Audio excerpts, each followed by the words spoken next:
Danu sedang duduk di dekat pos ronda pagi hari itu, sambil menunggu dagangannya yang berada di dekat pos ronda. Danu ini berjualan es kelapa muda, dan usaha itu dia jalani sudah lama. Dia berjualan di sebuah gubuk kayu buatannya sendiri. Dan alhamdulillah, dari jualannya itu, Danu bisa memenuhi kebutuhannya. Dan saat itu Danu memang belum menikah. Tapi kalau soal calon sih sudah ada, cuman belum nikah aja.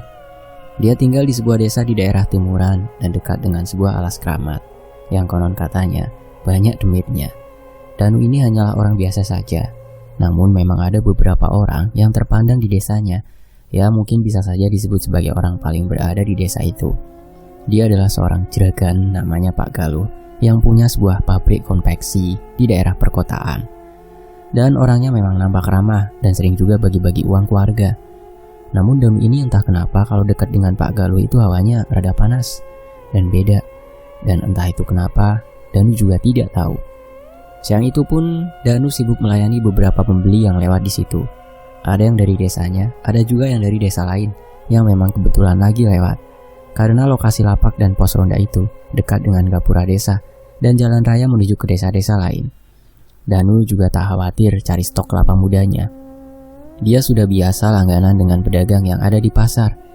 Biasanya Danu ini borong buat jatah seminggu sekalian dan alhamdulillah selalu habis. Sore harinya semua dagangannya itu sudah habis dan segera Danu pun bersiap-siap untuk pulang ke rumah, beres-beres dagangannya. Beberapa saat kemudian dia pun sampai di rumah dan dia langsung bergegas untuk mandi. Karena tubuhnya sudah terasa lengket sekali, gerah. Malam harinya, Danu saat itu sedang santai habis maghrib. Tiba-tiba dirinya dikagetin nih, diapelin sama pacarnya, Lena, yang datang membawa martabak terang bulan. Assalamualaikum. Waalaikumsalam. Len, ngapain kamu kesini? Emangnya kenapa? Nggak boleh. Aku kan kangen sama kamu. Iya nggak apa-apa sih, kaget aja aku. Sini duduk. Oh ya ini, aku bawain martabak buat kamu. Makasih ya, pakai repot-repot segala. Nggak repot dong. Kamu ngapain sendirian di sini? Cari angin malam aja, santai. Danu ini heran banget. Emang Lena itu kalau udah kangen berat pasti datang sendiri. Padahal Danu udah nyuruh rehat saja kalau habis pulang kerja. Karena Lena ini kerja di pabrik garmen. Namun ya itulah Lena, pokoknya udah cinta berat dengan Danu. Bahkan dia juga sudah akrab dengan orang tuanya Danu. Karena memang hubungan mereka sudah jalan 2 tahunan. Dan memang rencananya akhir tahun ini Danu akan melamar Lena dan menikahinya di tahun depan. Lena juga siap menjalani kehidupan apapun nantinya usai pernikahan. Karena Lena tak muluk-muluk ingin kaya. Yang penting nyaman menjalani kehidupan bersama Danu. Dan bisa mencukupi kebutuhan sehari-hari saja sudah cukup baginya. Akhirnya malam itu Danu dan Lena ngobrol di depan teras rumah sambil ketawa ketimi. Oh ya, tadi gimana dagangan kamu Don? Alhamdulillah, lumayan ramai Len. Syukurlah, seneng aku dengernya. Kamu gimana kerjaannya di garmen? Ada masalah? Enggak, cuma tadi targetnya ditambahin. Jadi aku baru pulang lembur tadi. Kasihan banget. Pasti capek kan ya kamu? Terus ngapain mampir ke sini? Udah gak capek kok, capeknya langsung hilang. Kan udah ketemu sama kamu. Mereka berdua pun langsung ketawa mendengar ucapannya Lena. Dan singkatnya, Lena ini disuruh pulang pas waktu sudah hampir jam 8-an. Len, udah jam 8. Aku anterin kamu pulang ya. Nanti kapan-kapan kita ketemu lagi. Lagian kamu kelihatan capek banget. Ya udah, ayo. Tapi aku anterin kamu sampai ke gapura desa saja ya. Lena pun mengangguk kala itu. Sebelum pulang, Lena pamitan terlebih dahulu kepada ibunya Danu. Setelah berpamitan dengan ibunya Danu, saat itu mereka segera bergegas dengan motornya masing-masing. Dan Danu pun mengantar Lena sampai ke gapura desanya. Dan setelahnya, Lena pulang sendiri dengan motornya karena dia tinggal di desa lain. Kamu hati-hati ya pulangnya Len, kata Danu. Danu pun memutuskan nongkrong bentar di pos ronda. Ternyata bapak-bapak di situ lagi pada main catur dan lagi bahas soal desanya yang entah di malam-malam tertentu terasa begitu mencekam. Salah satu dari mereka ada yang cerita kalau melihat penampakan di rumah milik Pak Galuh yang disewakan. "Bapak-bapak, kemarin saya lihat penampakan di depan rumahnya Pak Galuh yang mau disewakan itu." "Ah, mosok sih Pak?" "Iya Pak, saya serius. Memang betul katanya kemarin istrinya juga mendengar ada suara wanita yang nangis. Namun kala itu memang belum ada yang menghuninya. Katanya dia mendengar sosok wanita yang menangis di situ dan setelahnya hilang gitu aja." Memang Danu juga kadang berpikir itu rumah Pak Galuh yang disewakan. Kadang pas lewat di depannya, hawanya itu terasa beda. "Ih, kok serem ya Pak jadinya," timbal Danu. "Saya juga kalau lewat depan rumahnya Pak Galuh yang disewakan itu selalu merasa beda juga hawanya Pak. Ya memang angker rumahnya itu kayaknya kok." Karena memang kebetulan Danu harus melewati jalan depan rumah itu untuk sampai di rumahnya. Namun sampai sekarang untungnya Danu ini enggak pernah lihat penampakan. Hanya saja hawanya yang bikin paranoid. Tiba-tiba ada salah satu bapak-bapak nyahutin, katanya akan ada yang menyewa rumah itu besok. Soalnya tadi dia dimintai Pak Galuh untuk membersihkan halaman depan rumah itu. Dan Pak Galuh bilang kalau akan ada yang sewa rumahnya. Dan katanya orang itu kerja di pabriknya Pak Galuh baru-baru ini. Dan ditawarin rumah yang disewakannya karena katanya orang itu nggak punya rumah gitu. Mereka yang mendengarkan penuturan bapak itu penasaran seperti apakah nanti orang itu. Danu pun hanya menyimak pembicaraan bapak-bapak itu sambil makan camilan yang disediakan di pos ronda. Dan saat itu bapak yang siangnya membersihkan rumah Pak Galuh itu menceritakan kalau dia juga mendapatkan gangguan di dalam rumah tersebut. Siang itu, bapak itu sedang menyapu dalam rumahnya dan memotong rumput-rumput liar di belakang rumah yang sudah memanjang. Tiba-tiba saja, saat itu dia melihat ada bayangan putih yang melintas begitu saja. Sontak, dia pun terkejut. Bersamaan dengan itu, angin kencang datang, membuat dia pun merinding kala itu. Namun setelahnya, bapak itu tidak terlalu menghiraukan. Hingga sampai akhirnya, bapaknya itu pengen buang air kecil. Akhirnya dia pun memilih ke kamar mandi terlebih dahulu. Saat dia masuk ke dalam kamar mandi itu, dia merasakan hawanya sangat berbeda sekali. Seperti ada yang mengintai dan merinding sesaat. Kemudian bapak itu terkejut karena mendengar ada suara wanita yang menangis terseduh-seduh. Sontak, dia langsung mengedarkan pandangannya dan merinding sekali, bulu kuduknya berdiri semua. Karena takut, dia pun segera menyelesaikan buang air kecilnya dan buru-buru keluar rumah. Sesampainya di luar rumah, dia merasa lega karena tidak ada apa-apa ternyata. Setelahnya dia pun melanjutkan pekerjaannya, memotong rumput di belakang rumah. Dan itulah yang diceritakan oleh bapak yang sudah kerja di rumahnya Pak Galuh yang akan disewakan. Akhirnya karena malam sudah mulai larut, Danu pun mutusin untuk kembali ke rumah. Saat Danu yang sedang berjalan pulang ke rumah di perjalanan, tiba-tiba saja dia merasa merinding karena ada angin-angin yang beda gitu. Dan itu cukup kencang sekali anginnya. Dan kondisi jalanan juga sepi. Kebetulan saat itu Danu melewati depan rumahnya Pak Galuh yang akan disewakan.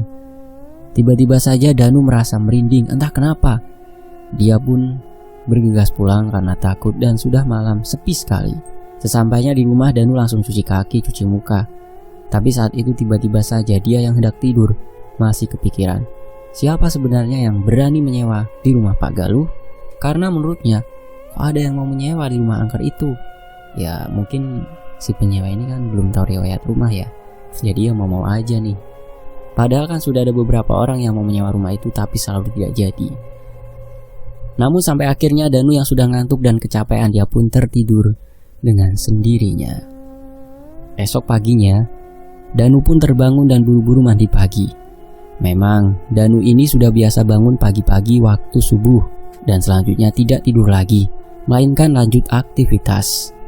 Dan ketika waktu sudah menunjukkan pukul 7 pagi, Danu lanjut ke lapaknya, sementara orang tuanya pergi ke sawah. Setibanya di lapak, Danu kemudian membuka dagangannya. Sambil menanti pembeli yang datang, Danu mengelap-ngelap bagian yang agak berdebu supaya bersih. Danu ini nyalain kipas yang memang sudah disediakan di situ. Menjelang siang, tiba-tiba saja datang seorang wanita yang bernama sebut saja Bu Fani dan anaknya yaitu Zainab yang berumur sekitar 5 tahunan. Mereka menghampiri ke lapak Danu untuk membeli es kelapa muda dan Danu pun segera melayaninya. "Silakan Bu, mau pesan berapa?" "Saya pesan es degannya 2 ya Mas." "Ya Bu, silakan duduk dulu, saya siapkan." "Makasih ya Mas." Saat itu Bu Fani dan anaknya pun duduk di kursi yang memang sudah disediakan dan Danu langsung membuatkan pesanannya. Bu Fani juga tiba-tiba berucap nanya pada Danu, "Di mana lokasi rumah milik orang yang namanya Pak Galuh yang katanya mau disewakan rumahnya itu?" Mengerti maksud dari Bu Fani, Danu pun bertanya balik, apakah Bu Fani ini yang mau sewa rumahnya Pak Galuh? Bu Fani pun mengangguk dan kemudian Danu berucap menawarkan diri untuk mengantarkannya. Dan sembari menunggu es kelapa mudanya siap, Bu Fani juga mengenalkan dirinya dan juga anaknya. Dia bercerita kalau dirinya itu adalah seorang janda dan dia perantauan di situ. Danu pun menanggapinya dengan ramah dan Danu juga memperkenalkan dirinya. "Oh ya, Ibu tahu dari mana lokasi sini? Dan Ibu kenapa milih merantau ke sini?" tanya Danu penasaran. "Iya Mas, saya kesini tahu dari temen, katanya ada lowongan pekerjaan. Makanya saya langsung tertarik. Dan setelah saya hubungi kontaknya Pak Galuh, dia menawarkan sewa rumah juga. Bayar separuh dulu katanya. Syukurlah Bu, jadi lebih ringan bayar sewanya. Iya, makanya saya mau kerja di sini. Lagian saya juga butuh uang untuk membiayai anak saya ini. Saya turut prihatin ya Bu. Semoga nanti Bu betah tinggal di sini dan kerjaannya lancar, dapat gajian bulanan terus." Usai pesanan selesai, akhirnya segera Bu Fani dan Zainab segera menyantap degan yang sudah disiapkan oleh Danu tadi. Danu pun menawarkan Bu Fani dan Zainab untuk membonceng motornya saja biar cepat nyampe. "Bu, ayo, saya anterin, bonceng motor saya saja biar cepat sampai." "Iya Mas." Saat itu Bu Fani dan Zainab beserta dengan barang bawaannya pun langsung naik motor, bonceng Danu menuju ke rumah sewaan Pak Galuh itu. Dan setibanya di rumah milik Pak Galuh yang mau disewakan, Bu Fani ngucapin terima kasih pada Danu. "Makasih banyak ya Mas Danu." "Sama-sama Bu." Dan ternyata Bu Fani sudah punya kunci rumahnya. Danu kemudian berujar, kalau misal butuh bantuan tinggal mampir saja ke rumahnya pas sore, karena dia baru pulang sore hari. Dani pun berucap sambil menuju ke rumahnya yang memang kelihatan dari rumah sewaannya Bu Fani itu. "Ya Mas, makasih banyak. Mas Danu baik banget, padahal kita baru kenal." Danu juga menjelaskan letak rumah RT setempat agar Bu Fani bisa izin domisili tinggal selama ngontrak di sini. "Nanti kalau Ibu mau ngurus izin domisilinya selama ngontrak di sini, Ibu ke rumah RT saja tuh. Rumahnya ada di depan lapangan ya Bu." "Ya Mas, nanti saya ke sana. Terima kasih banyak ya Mas bantuannya." "Kalau gitu saya kembali lagi ke lapak ya Bu." "Ya Mas, hati-hati, jangan ngebut." Dan Bu Fani pun mengucapkan terima kasih atas bantuannya. Setelahnya Danu pun kembali ke lapaknya dan kemungkinan Bu Fani dan Zainab juga lanjut bebersih rumah dulu. Setibanya di lapak, Danu didatengin kawannya dan menanyakan siapa yang barusan diboncengnya itu. Danu pun menjelaskan kalau orang itu tadi yang katanya mau menempati rumah Pak Galuh yang disewakan. Dan kamu sama siapa barusan? Kok boncengan?" tanyanya.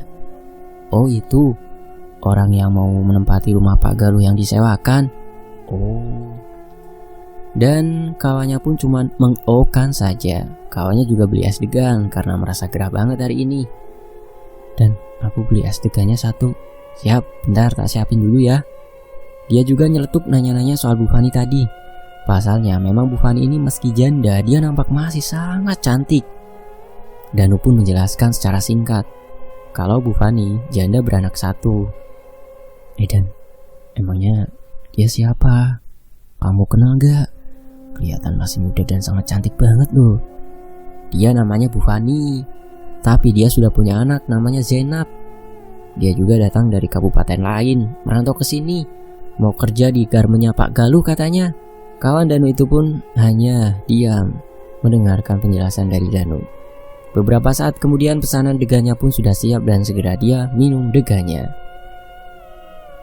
Menjelang sore, sebelum warungnya tutup, tiba-tiba Danu didatengin sama Pak Galuh yang mau beli es degan juga dan beli banyak. "Dan pesan es degannya 5 ya." "Ya Pak, silakan tunggu bentar." Danu pun kemudian menebak kalau Pak Galuh mau belikan buat penghuni rumah sewaannya, dan ternyata benar. Usai ditanya kenapa kok bisa tahu, Danu pun jawab karena tadi dirinya yang mengantarkan Bu Fani, karena dia tadi tidak tahu letak rumahnya itu. Iya Pak, tadi soalnya Bu Fani kesini, dia beli degan, terus aku yang nganterin dia Pak. Ya karena belum tahu rumahnya Pak. Pak Galuh pun lantas mengucapkan terima kasih karena Danu sudah mau bantu. Dan Pak Galuh sedikit cerita kalau Bu Fani ini karyawan baru di pabriknya katanya, dan dia sedang kena musibah usai ditinggal meninggal suaminya. Dan Pak Galuh ini hendak menolongnya dengan memberinya rumah sewa dengan harga separuh sewa saja, dan Bu Fani pun menerimanya. Mendengar itu Danu merasa senang karena Pak Galuh mau membantu orang yang sedang kesusahan. Setelah pesanan selesai, Pak Galuh kemudian pergi. Pak Galuh pun tersenyum saat itu. Saat itu Danu pun memberikan pesanan S3-nya kepada Pak Galuh. Walaupun sebenarnya Danu sudah tahu kedatangan Bu Fani itu karena tadi dia mendengar ceritanya langsung, tapi dia tetap menyimak penjelasan Pak Galuh dulu, menghormatinya gitu. Singkatnya, malam hari itu ternyata Lena mampir lagi ke rumah Danu. Bahkan saat itu orang tuanya Danu juga ikut nimbrung di teras. Danu juga sedikit cerita soal Bu Fani yang katanya dibantu Pak Galuh, yang kini menempati rumah yang tadinya kosong milik Pak Galuh. Tadi siang ada pendatang baru Bu, dia yang nyewa di rumahnya Pak Galuh. Kamu kok tahu Dan? Tanya Lena. Iya, tadi soalnya dia datang ke lapak beli es degan. Terus dia nanya rumahnya Pak Galuh. Ya aku anterin aja dia, kasihan. Namanya Bu Fani, dia janda, datang sama anaknya, Zainab namanya. Terus dia katanya mau kerja di garmennya Pak Galuh, makanya dia dikasih sewa rumah di situ sama Pak Galuh, juga dikasih harga separuh. Ya katanya kasihan soalnya Bu Fani ditinggal mati suaminya. Kasihan banget ya, tapi nanti terus anaknya sama siapa Dan kalau Bu Fani itu berangkat kerja? Tanya Ibu Danu. Iya juga ya Bu, kayaknya anaknya juga belum sekolah Bu, soalnya masih berusia 5 tahunan. Dan selang beberapa saat baru saja dibahas, nampak Bu Fani dan Zainab ini berjalan ke arah rumah Danu. Mungkin mereka berniat mengakrabkan diri dengan tetangganya. Bu Fani dan Zainab pun disambut ramah oleh Danu sekeluarga dan orang tua Danu bergegas membuatkan minum. Assalamualaikum. Waalaikumsalam. Bu Fani silakan duduk Bu. Setelahnya Bu Sri langsung beranjak ke dapur untuk membuatkan minuman dan mengambilkan camilan juga. Beberapa saat kemudian Bu Sri pun datang dan menghidangkan makanan dan minuman. Silahkan Bu Fani, diminum seadanya. Terima kasih Bu, maaf saya jadi merepotkan. Tidak apa-apa Bu. Setelahnya mereka semua pun saling berkenalan dan ngobrol-ngobrol bersama sambil basa-basi. Terlihat Zainab ini nampaknya suka dengan Danu dan Lena, bahkan Lena asyik mengajaknya bermain. Zainab seakan-akan dia sudah kenal lama dengan Lena, padahal baru ketemu. Ternyata kedatangan Bu Fani ke situ. Dan melihat Zainab yang begitu nyaman di situ, Bu Fani ini mau minta bantuan sama Danu. Saya datang ke sini sebenarnya mau minta bantuan sama Mas Danu. Minta tolong apa ya Bu Fani? Ngomong saja Bu, siapa tahu saya bisa bantu. Apakah dirinya mau menjaga Zainab waktu Bu Fani ini kerja? Dan Bu Fani berjanji akan membayar Danu kalau mau menjaga Zainab. Karena tadi Danu sudah cerita tentang Bu Fani pada Lena dan orang tuanya. Mereka merasa iba dengan nasib Bu Fani. Apakah Mas Danu mau menjaga Zainab nanti waktu saya ini kerja? Soalnya dia nanti di rumah sendirian, saya takut dia kenapa-napa Mas. Mas Danu kan bisa sambil dagang di lapaknya itu. Nanti Zainab diajak-ajak ke sana Mas. Saya janji nanti akan membayar Mas Danu kalau mau menjaga Zainab. Dan Bu Sri ini langsung menyahut kalau dia membantu menjaga Zainab. Dia beralasan pengen punya anak kecil di rumah. Namun Bu Sri bilang, apakah Zainabnya mau? Nanti gantian mungkin sama Danu jaganya. Saya mau Bu Fani. Lagian saya juga pengen punya anak kecil di rumah, pengen punya cucu. Nanti biar saya sama Danu yang gantian menjaga Zainabnya. Tapi Zainabnya mau gak ya sama kami? Zainab pun mengangguk setuju. Dan Lena tak masalah, dia juga setuju. Dia malah mengejek Danu, katanya hitung-hitung belajar rawat anak kecil sebelum nanti punya anak sendiri gitu. Udah gak apa-apa Dan, hitung-hitung kamu latihan belajar ngerawat anak kecil sebelum nanti punya anak sendiri. Ibu malah ngeledek. Bu Fani pun kemudian mengucapkan terima kasih kepada Danu sekeluarga karena mau membantu meringankan bebannya. Terima kasih banyak ya Bu Sri, Mas Danu, Mbak Lena. Kalian mau menjaga Zainab. Saya beruntung bisa bertemu dengan orang baik seperti kalian. Sama-sama Bu, jangan sungkan-sungkan kalau ada apa-apa ya Bu, ucap Bu Sri. Bu Fani pun mengangguk menjawab ucapannya. Dan setelah itu mereka pun pamitan pulang. Mulai esok harinya, Zainab ini dititipkan ke Danu. Kadang dia ikut Danu ke warung kalau misal Bu Sri lagi ke sawah. Di sisi lain, pagi itu Bu Fani sudah menghampiri ke rumahnya Danu untuk menitipkan Zainab karena dia akan mulai berangkat kerja. Saat itu Danu dan Bu Sri sedang sarapan bersama. Dan mendengar kedatangan Bu Fani, mereka langsung keluar menghampiri. Bu Fani sudah datang? Iya Bu Sri, Danu, ini saya mau titip Zainab ya. Saya mau mulai berangkat kerja. Oh iya ya Bu Fani, silakan. Nanti Zainab biar kami jaga. Terima kasih banyak ya Bu Sri, Danu. Kalau begitu saya pamit berangkat kerja dulu. Ya Bu, hati-hati. Saat itu akhirnya Bu Sri dan Danu mengajak Zainab masuk ke dalam dan mengajak dia sarapan dulu bersama. Setelah selesai sarapan, Bu Sri langsung berangkat ke sawah dan disusul dengan Danu yang mau siap-siap pergi ke lapak dan membawa Zainab. Danu, Ibu berangkat ke sawah dulu ya. Nanti siang Ibu jemput Zainab gantian. Iya Bu. Kemudian Danu pun beranjak ke lapak dengan motornya mengajak Zainab. Untungnya Zainab itu anaknya penurut dan tidak rewel. Jadi Danu tidak terlalu repot untuk menjaganya. Sesampainya di lapak, Danu langsung menata semua dagangannya. Dan saat itu Zainab pun mainan sendiri dengan mainan yang memang sudah dibawanya dari rumah, sudah disiapkan oleh ibunya. Hari itu banyak sekali pembeli datang. Danu pun sibuk melayani, sedangkan Zainab sibuk main sendiri. Banyak juga yang menanyakan soal Zainab yang ikut dengan Danu, karena pasalnya mereka tahunya Danu belum menikah. Tapi kok tiba-tiba ada anak kecil yang ikut, dan memang para tetangga belum semuanya ada yang tahu kedatangan Bu Fani ke desanya. Saat lapaknya sepi pembeli, Danu, Nyambi, Dolani, Zainab, atau main bersama dengan Zainab.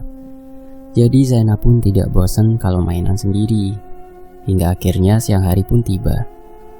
Nanti setelah Bu Sri pulang dari sawah, dia akan menjemput Zainab dan mengajaknya untuk tidur siang. Dan baru sorenya dia dijemput oleh Bu Fani. Saat itu Bu Sri pun menghampiri ke lapaknya Danu untuk menjemput Zainab setelah dia sudah pulang dari sawah. Zainab, ayo pulang nak, ikut ibu, makan siang terus tidur. Singkat cerita, sore harinya Bu Fani yang sudah pulang kerja langsung mampir ke rumahnya Bu Sri untuk menjemput Zainab. Kebetulan sore itu Zainab udah bangun tidur dan sudah dimandikan oleh Bu Sri juga. Setelahnya Bu Fani dan Zainab pun beranjak pulang ke rumah. Namun sebelum pulang, Bu Fani mengajak Zainab mampir terlebih dahulu di warung untuk membeli nasi bungkus. Malam harinya Bu Fani hanya tinggal berdua dengan Zainab. Di dalam rumah itu hawanya sepi sekali dan sunyi karena memang di belakang rumahnya itu masih kebun. Sebenarnya Bu Fani takut tinggal di rumah itu, tapi dia mencoba untuk melawan rasa takutnya itu. Saat itu dia sedang nonton TV dan Zainab sedang mainan boneka. Tiba-tiba saja Bu Fani dikejutkan dengan suara sendok yang jatuh ke lantai dapur. Sontak Bu Fani pun terkejut karena pasalnya di rumah itu hanya ada mereka berdua. Namun karena penasaran, Bu Fani pun mencoba melihat ke dapur. Segera Bu Fani pun berjalan untuk melihat, namun saat dia sampai di dapur ternyata tidak ada benda yang jatuh sama sekali. Padahal tadi dia mendengar jelas sekali suara sendok yang jatuh ke lantai. Saat itu Bu Fani pun merinding. Sementara di sisi lain, saat itu Bu Fani berada di dapur, Zainab yang sedang mainan boneka. Dia kaget karena tiba-tiba saja ada sosok wanita yang mengajaknya main. Namanya anak kecil, dia tidak tahu apa-apa. Akhirnya dia pun bermain dengan wanita berambut panjang dengan wajah pucat. Kala itu Bu Fani pun kembali lagi menghampiri Zainab. Dan saat itu Bu Fani heran saat melihat Zainab seperti sedang ngobrol dengan seseorang. Zainab ngobrol sama siapa ya? Gumam Bu Fani. Bu Fani pun menghampiri dan saat itu sosok itu pun menghilang. Sontak Zainab langsung mengedarkan pandangannya. Nah, kamu tadi ngobrol sama siapa? Kamu nyari siapa? Cecar Bu Fani. Tadi aku ngobrol sama tante Bu, tapi kok tiba-tiba hilang ya? Gak tahu kemana. Tante siapa nak? Gak tahu Bu, pokoknya ada tante tadi dia main sama aku. Bu Fani pun langsung menaikkan alisnya karena heran dengan yang diucapkan oleh Zainab itu. Setelahnya Bu Fani pun langsung mengajak Zainab untuk tidur saja karena sudah malam. Saat itu Bu Fani langsung menidurkan Zainab, namun dirinya tidak bisa tidur. Entah kenapa hawanya tiba-tiba panas sekali dan gerah. Setelah Zainab sudah tidur, ia pun lanjut nonton TV. Karena tidak bisa tidur dan kepanasan di kamar, padahal besok dia harus berangkat kerja lagi. Saat Bu Fani sedang asyik nonton TV, tiba-tiba saja hembusan angin malam itu masuk ke dalam rumahnya, membuat Bu Fani yang tadinya kepanasan langsung mendadak merinding kedinginan. Dan bersamaan dengan itu, Bu Fani terkejut kala melihat ada sekelebat bayangan hitam yang melintas. Namun, Bu Fani tidak terlalu menghiraukan. Tapi sesaatnya dia mendengar ada suara yang mengetuk pintunya dari depan. Siapa sih yang bertamu malam-malam? Apa mungkin Pak Galuh? Akhirnya Bu Fani pun beranjak ke depan untuk membukakan pintunya. Akan tetapi saat dirinya membukakan pintu, betapa terkejutnya dia.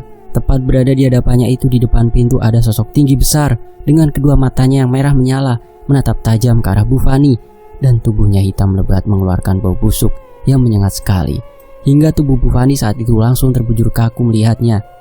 Dalam pingsannya itu, Bu Fani bermimpi saat itu dia berada di sebuah tempat hutan yang gelap sekali, dan di sana dia hanya ada seorang diri, hingga tiba-tiba ada seorang laki-laki yang tiba-tiba datang di hadapannya. Entah dari mana datangnya. "Ayo ikut denganku," ucap pria itu. Setelahnya Bu Fani pun mengikutinya, dan entah kenapa tiba-tiba dirinya itu berada di sebuah tempat seperti istana kerajaan. Di sana terlihat banyak sekali pengawal dan ada ratu yang sangat cantik sekali. Bu Fani benar-benar bingung dan tidak tahu kenapa dirinya ada di sana. Tapi yang jelas dia melihat di sana ada banyak sekali orang-orang yang dijadikan budak dan disiksa secara tragis. Bahkan Bu Fani melihat ada yang kakinya buntung satu, ada yang matanya lepas satu. Pokoknya mengerikan sekali dan menjijikan. Bahkan semuanya itu berlumuran dengan darah tubuhnya, dan ada yang dirantai juga. Saat itu Bu Fani disuruh untuk mendekat ke arah sosok ratu. Namun Bu Fani tidak mau, hingga akhirnya dia didatangi sosok tinggi besar yang menyeramkan sekali dan akan menyeretnya. Saat yang bersamaan dengan itu, akhirnya Bu Fani pun tersadar dari pingsannya. Dia teronjak bangun dan keadaan linglung. Bingung, nafasnya tidak beraturan dan keringat membasahi tubuhnya. Dia melihat ke sekeliling, ternyata semua itu mimpi. Segera Bu Fani pun beranjak bangkit dan dia menuju ke dapur untuk mengambil air putih supaya terasa lebih tenang. Namun saat dirinya sedang berada di dapur, tiba-tiba saja Bu Fani dikejutkan dengan suara wanita yang menangis terseduh-seduh. Dia pun saat itu merinding dan mencari keberadaan suara itu setelah minum air putih.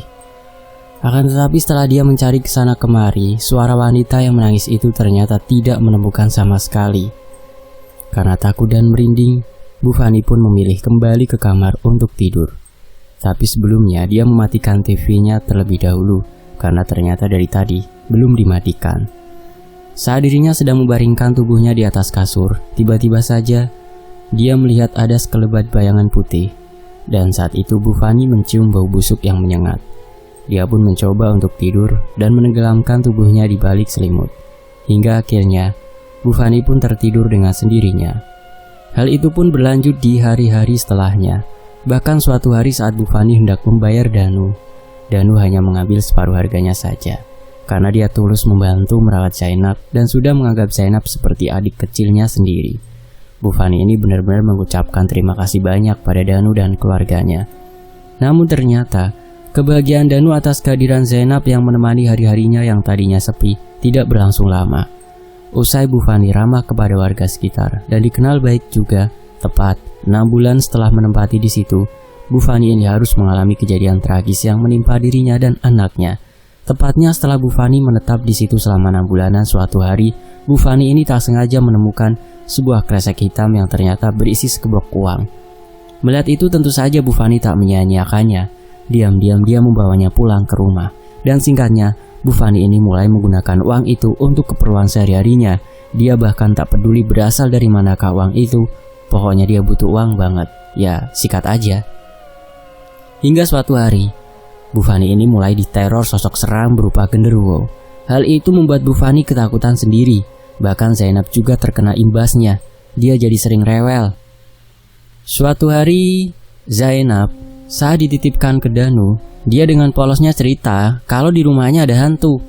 Saat itu Danu hanya mengira Zainab ketakutan biasa karena wajar di umurnya yang segitu masih sensitif dengan hal begituan.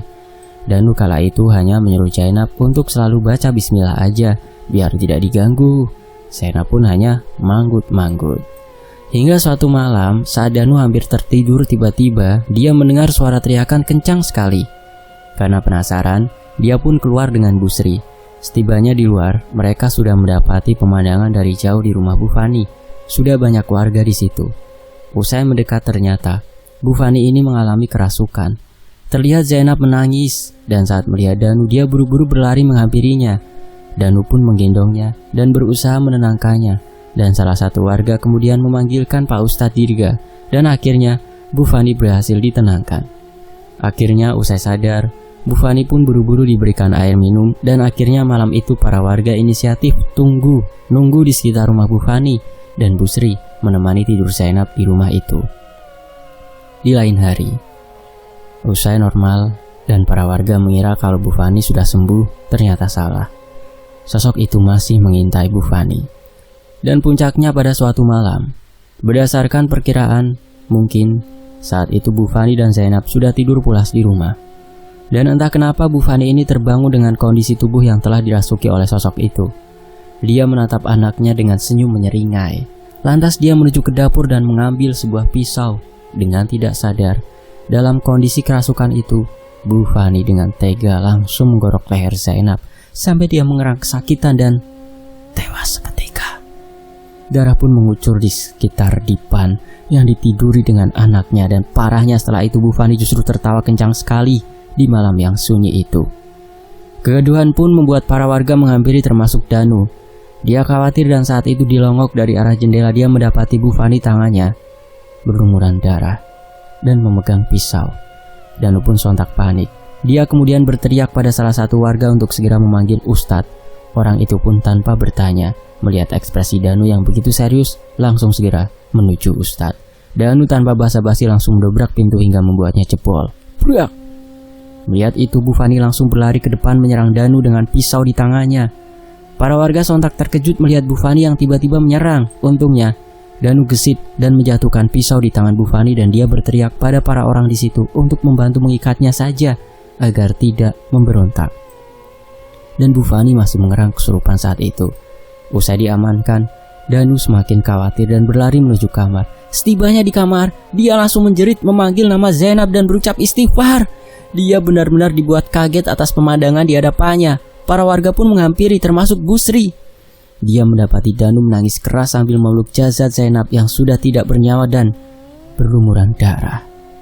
Danu benar-benar tidak menyangka Zainab akan mengalami nasib tragis seperti ini. Akhirnya, usai Ustadz Dirga didatangkan, Bu Fani disadarkan dan pingsan. Sementara para warga mencoba menenangkan Danu yang merasa kehilangan. Pasalnya dia sudah menganggap Zainab ini seperti adiknya sendiri.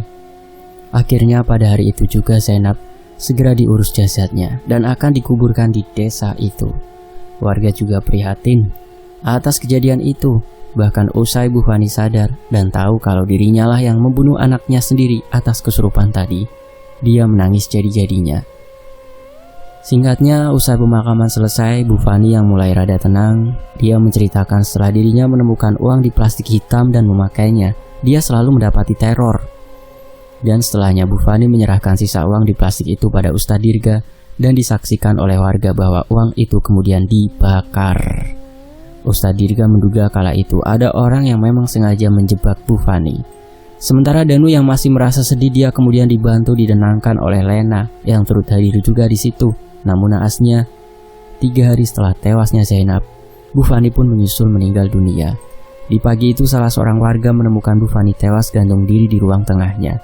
Hal itu pun kembali membuat geger seisi desa dan mereka bertanya-tanya, sebenarnya apa yang terjadi sampai-sampai Bu Fani dan Zainab mengalami kejadian tragis seperti itu? Akhirnya hari itu Bu Fani pun menyusul dimakamkan dan setelahnya kondisi rumah yang kosong itu menjadi rumah yang tambah angker. Namun 1 bulan setelahnya, kasus pun akhirnya terungkap saat adanya penangkapan Pak Galuh oleh pihak berwajib. Pak Galuh diduga telah melakukan aktivitas sekte sesat yang terdiri dari 11 orang.